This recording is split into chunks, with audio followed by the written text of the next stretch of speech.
And on that, what I wanted to sort of raise as well is the actual writing of the proposal for when you for to, that part of the application. And the thing that I found that helped me um, was access to it. It's a very very simple sort of thing, but access to research databases. Um, I was fortunate that a previous institution that I was at uh, gave alumni access to some of their library databases, and I used them extensively to write my proposal. Um, but but if you are sort of thinking of grad school, and you're still in your, let's say, in your undergrad years, the thing I would say is sort of download and keep research on the areas that you're interested in.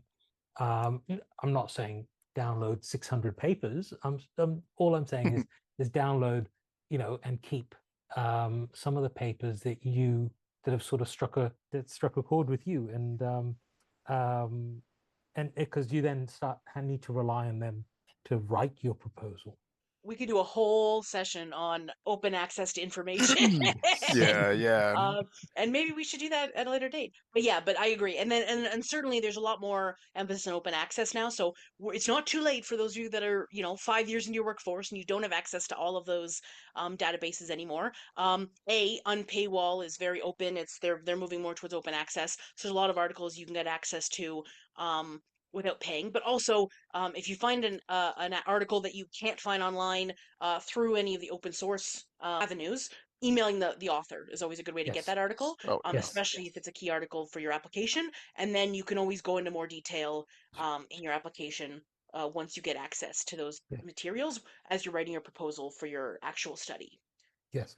Oh, Yeah. absolutely agree with that. I think from my experience of contacting authors directly, or scholars directly, they're more than happy to help to share their publications with you. One resource that I've used, it's akin to an online sort of a Facebook type of setup with for academics. It's called ResearchGate. I've set up a profile on there, and through that portal, I've contacted various academics and scholars who've willingly shared Mm. um, articles, papers with me.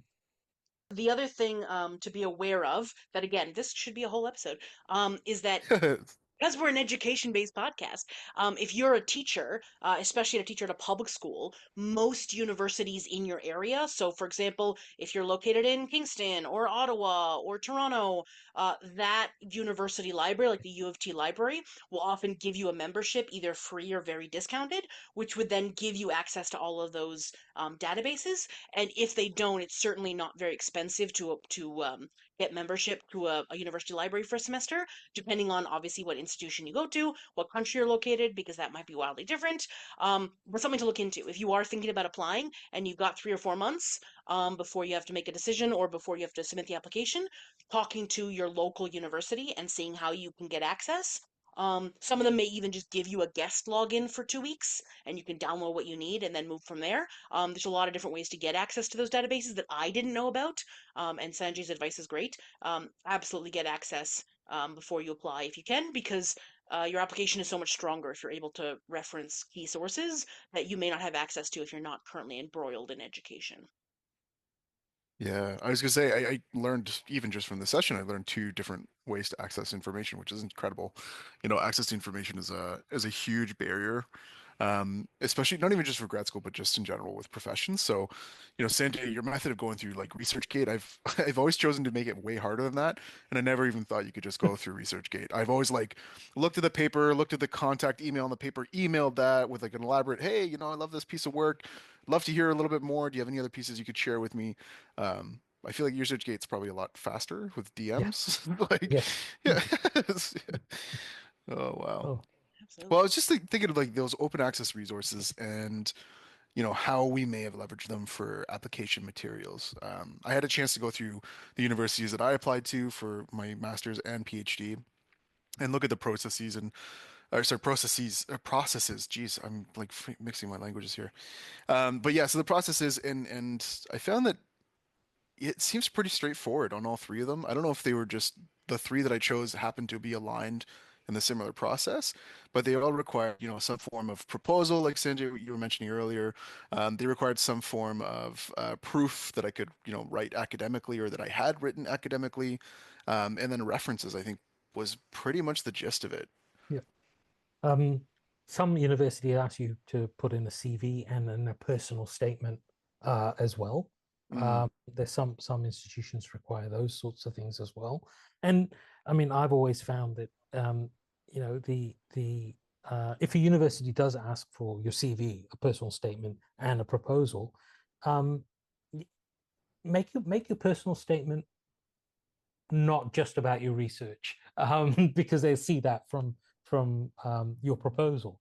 But it's those areas of what's brought you to the research environment, mm, what's brought you to what experiences have you had, that anything that could strengthen your application. It sounds very much like some of those undergrad applications for some universities, and there are a lot of similarities. Absolutely. And I would say that for me, I think even like the Bachelor's of Education application, now this was a number of years ago now, was more intensive than the master's application and the PhD Mhm. application.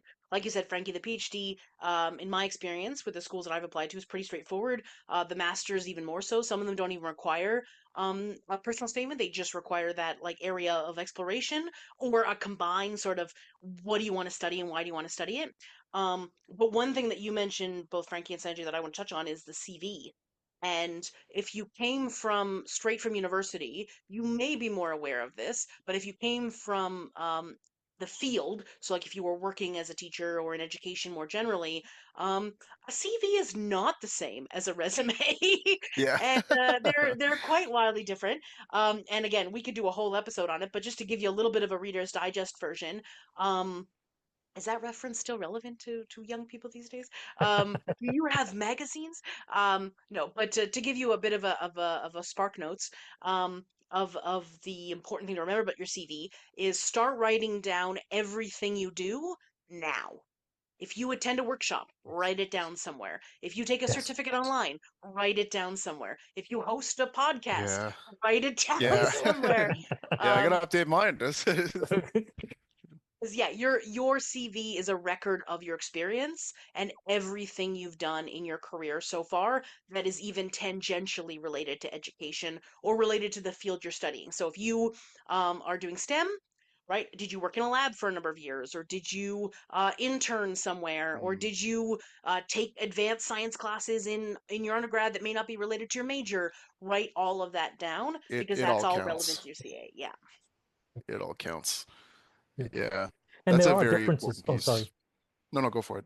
I was just going to say there are differences between what I would call a professional CV and an academic CV, as well. I Mm, think I think if you haven't done any sort of academic study or anything, or grad school or any uh, uh, higher degree research degree sort of work, then a, a professional CV in your first application is is fine. But mm. very quickly, you'll need to develop an academic style CV.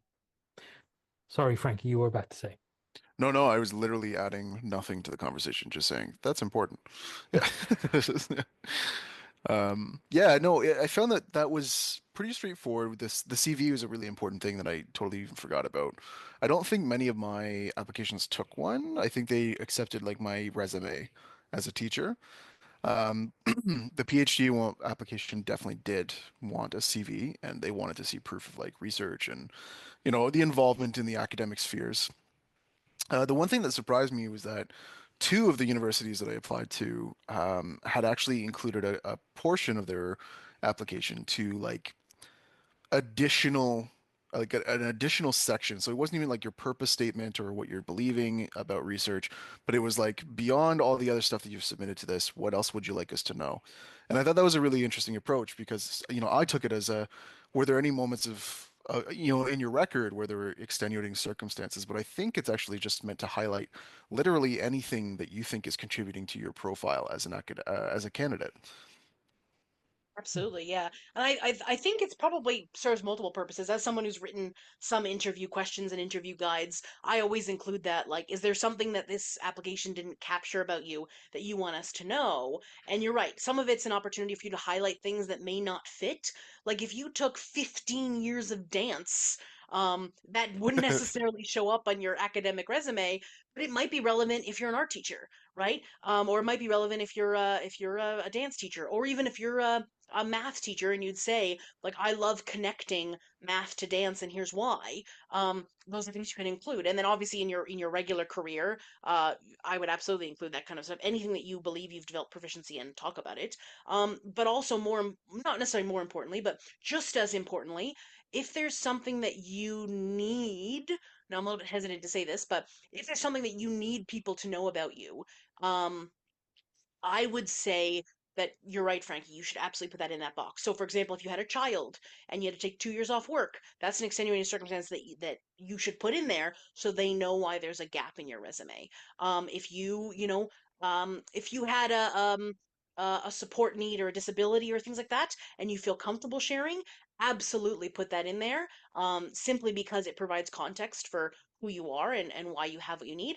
But I would say be a little bit more judicious about that because there is still, unfortunately, a lot of prejudice in society, and people don't always accept people who are different. So if you don't feel comfortable sharing, especially with regards to mental illness, I would recommend not putting that in there right away. Yeah. But certainly if you have accessibility needs or mobility needs, or if you have something that makes you different, like there's a lot of people that have some really, really interesting perspectives because of how they grew up. And that's something that doesn't necessarily fit in a resume, but can be really powerful in an application that makes you a unique candidate. Because universities, again, could be a whole podcast episode, don't necessarily have a quota, but they want diversity. And diversity doesn't necessarily only have to apply to ethnicity or cultural background. It can apply to socioeconomic status. It can apply to gender Mhm. identity. It can apply to life experience. And so there's a lot of things. If there's something that makes you unique, like take advantage of it. Um, if it's powerful and it's important and it contributes to your understanding and your approach to research, put that in your application. Because at the end of the day, when you're doing like research, a really important part of what you're doing is actually justifying the research. I found that a lot of the beginning of the time was, I wanted to prove that I was doing the right methods, but I found that a lot of academics and seasoned academics, especially, are actually looking for why you're choosing to do those things. And so your background actually informs your perspective and your approaches a lot. And so it's a very important part of who you are in the academia.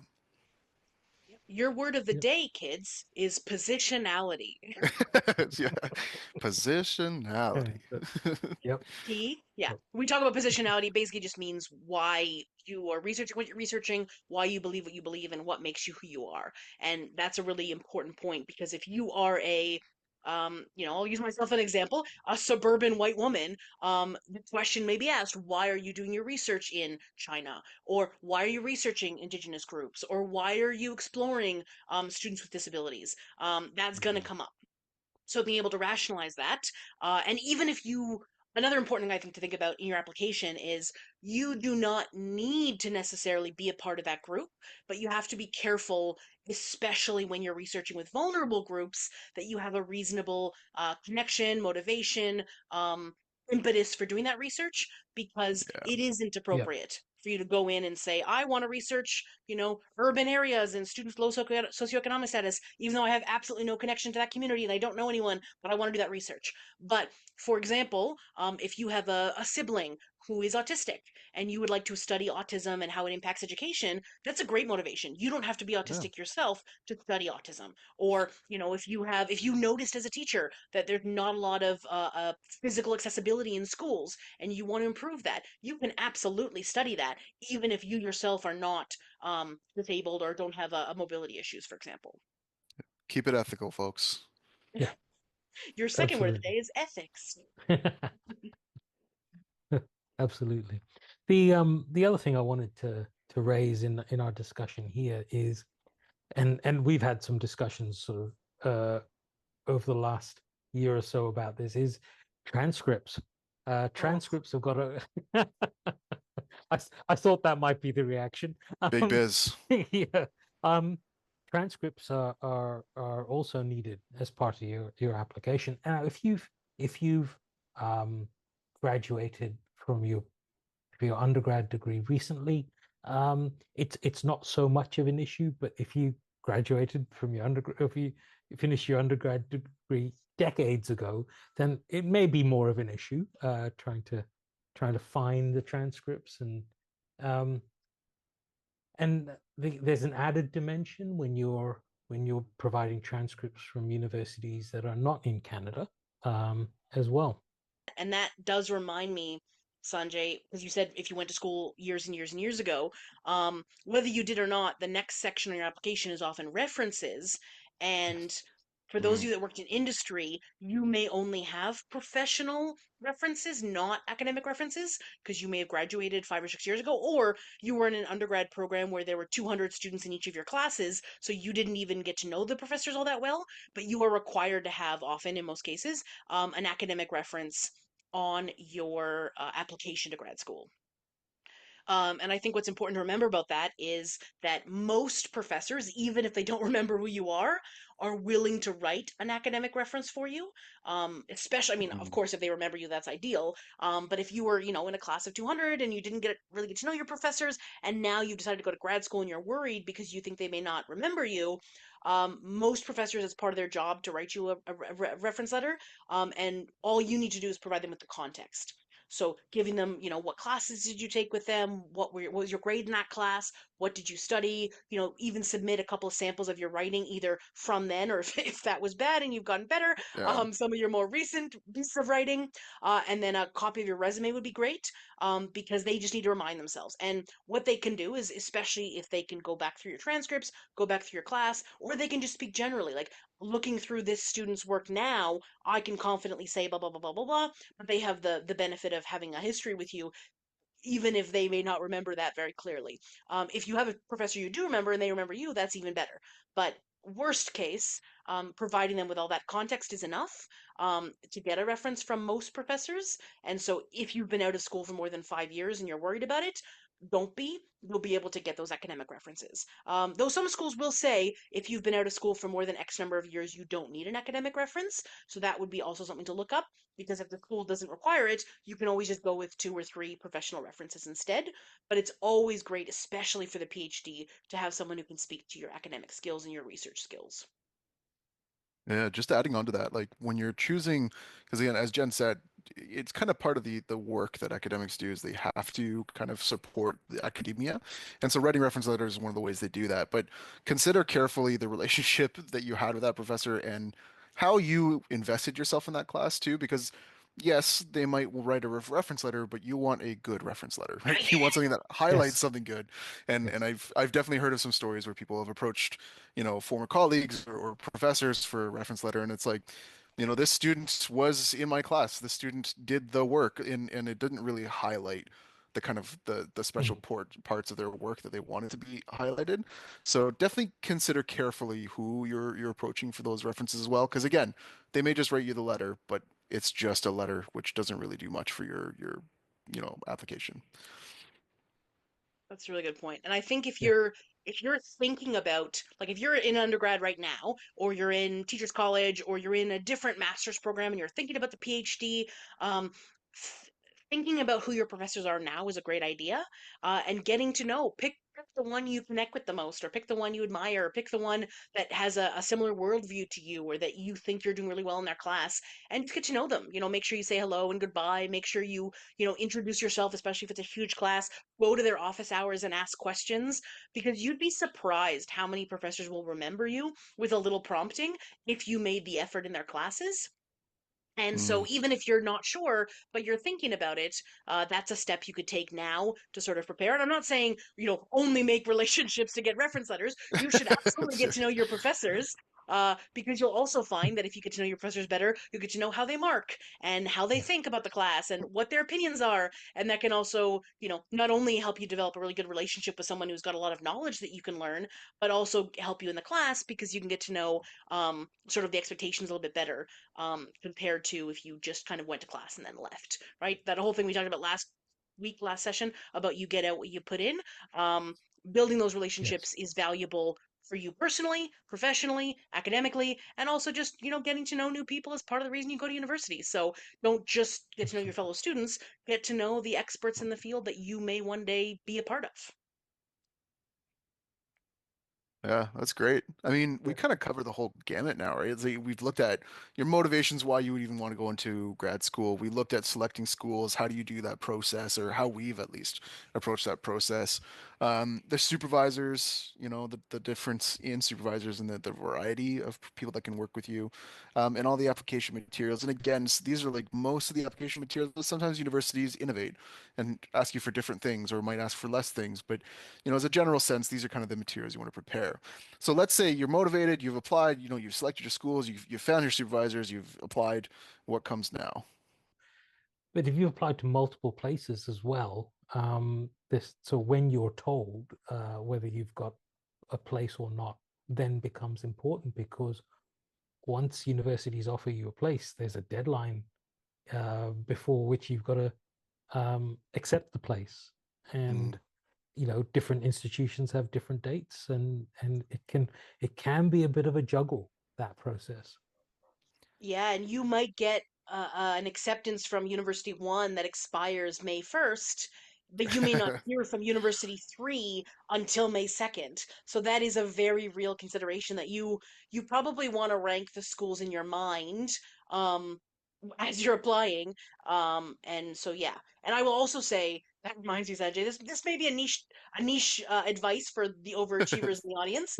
Um, if you apply in October, you're going to have to wait a lot longer to hear back if you Yes. got in than if you apply in January.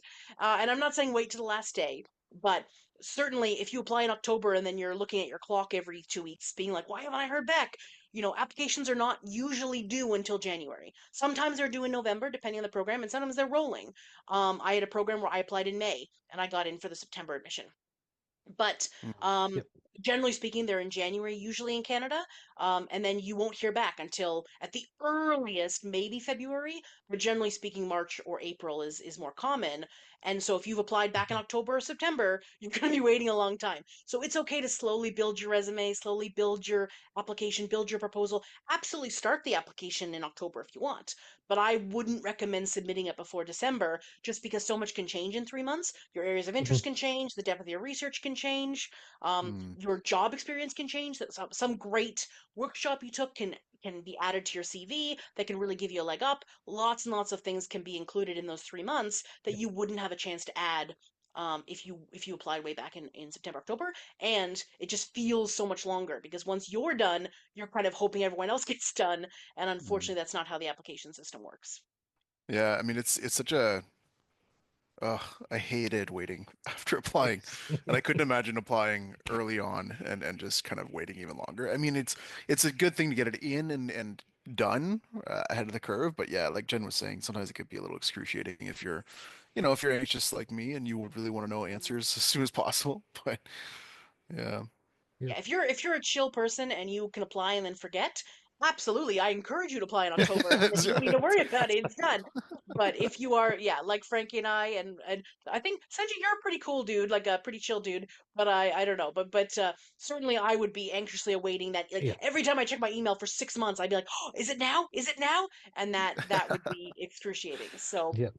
Yep. strongly don't recommend that if you're an anxious person or a stressed out person or a um you know, eagerly anticipating, focused on this application person. yeah, Okay. you put together a great application, have confidence in your application and just sit tight. Like Sanjay said, waiting's the hardest part. They should probably write a song about that. But yeah, you wrote a good application. Just submit it and you have some confidence and some trust into that. And you know, then you wait, and then hopefully that day to make a decision comes around. Well, it usually does, but And I think the last thing we can maybe end on is that if the worst were to happen and you don't get in, it's okay. Like, it's okay yeah, if you don't It's get in. okay. It's not usually personal. Some years, and this is actually a story that maybe Sanjay can end on. Some years there's hundreds of applicants for Yes. like 5 spots. And Sanjay, Yes. I think you had to compete with quite a few people when you applied for your PhD. Yep. You had a very impressive resume. So is there any advice you want to share about that when there's very limited spots and a large number of applicants? Um, I mean, it's just so my situation was a little bit different because I applied as an international student, and there are so much fewer places um, at a lot of institutions for international students at the graduate level. So for the PhD at our institution, there are 2 places for international students. There are a little bit more in the masters at the master's level, but for the PhD, there are 2 places for international students. And I think this goes back to sort of what we talked about right at the beginning. It's that contact with the supervisor, making sure that proposal is is well constructed, is you know, I had an exchange with my supervisor, and we went through about 4 or 5 drafts of the proposal before we were happy with it, and it was submitted. So making sure that's done.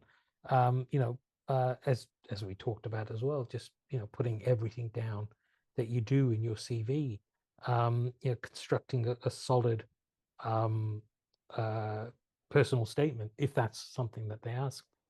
Um, you know, so getting all these materials together early is probably a good thing to think about doing.